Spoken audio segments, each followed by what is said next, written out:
The Roadside Deaths Act is really one of those common sense measures that you would ask, why aren't we already doing this? The impetus was a group of kids, students from Southern University, was first brought to my attention about this group of students that were having roadside problems and attempted to fix it and met the challenge of oncoming traffic. I tell the story of a teacher of mine when I was in high school many years ago who died on the side of the road attempting to fix a flat tire. We know that in our country, every 7 minutes, we have a fatality on the side of the road with a good Samaritan who's attempting to help someone, or an individual motorist who may find themselves distressed with a flat tire, stalled car, or out of gas for whatever reason, or even those maybe getting out to get something out of their trunk.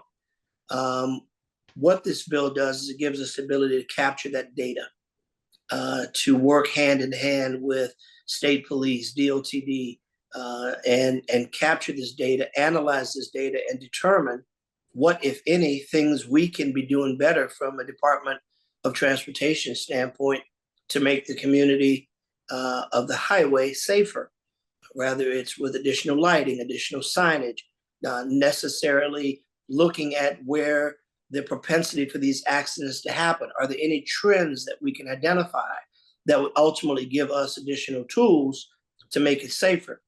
The second part, and equally as important, is driver, motorist, and Good Samaritan awareness. Heightening the awareness of individuals of the dangers of fixing their vehicle on a busy highway. We know that oftentimes drivers may be distracted. Maybe they didn't see the vehicle. Maybe they're moving fast. Maybe people are on the telephone or texting, or God forbid, have been drinking. All these things heighten the chances of your being on the side of the road, being in the wrong place at the wrong time. We want to make sure that we minimize, if not eliminate, these situations altogether by asking motorists to be much more conscious of their surroundings, to bring awareness to the fact that it's very dangerous to fix your car, and you probably are better off waiting for a tow truck or some organization, AAA or whatever, or DOTD roadside assistance, or what other agency might be available to come and help you in distress. If those are not available, to try and at least push your car, drive your car, move your car as far off of the shoulder, limiting your exposure to oncoming traffic as possible. And if we do these things in conjunction with working with DOTD and state police and various sheriffs and law enforcement jurisdictions, we can use our resources of DOTD to ensure that best practices are being carried out to save lives. Mm-hmm. And you talked about the trends and possible learning those locations, and obviously you shared a little bit about what happened to a former teacher of yours, and obviously we here remember the band members at Southern University, and folks still remember that tough time. Is it your hope getting that kind of information and getting that data, we'll be able to say, okay, and I'm just using this example, this stretch of I-49, this stretch of I-10, people need to be a little bit more aware that this happens in this area? Is that I guess the hope, the impotence of this? That could very well be. The idea is to gather as much information. Some of it is as you suggested, to just make awareness that this stretch of the highway may have blind spots. But then some of it may very well be just to make them aware, because there's not anything else we can do other than to make sure people know that to use the basic safety measures that you would use on a busy highway. And the other part, hopefully, will be that we will be able to collect data that will give us ideas on ways to make it safer. Some of it may be additional lighting. Some of it may be additional signage. Some of it may be a combination of flashing lights and signage.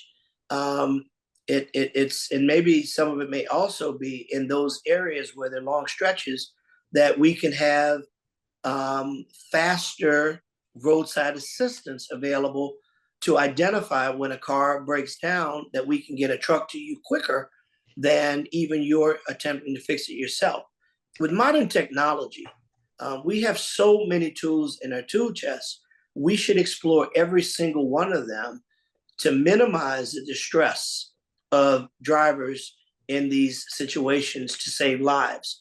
We know that every bit of energy and best practice that we use to save the life of motorists is good use of resources.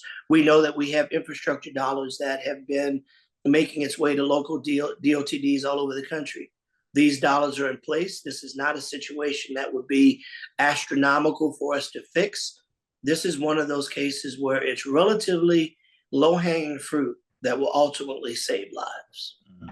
And even I've been doing a lot of interstate travel, highway travel here recently, just getting my kids back and forth to college. And I've noticed just the people on the side of the road and just this awareness. You see people, I was always taught you see someone on the side of the road with the blinking lights to kind of get out the way, get on the other side.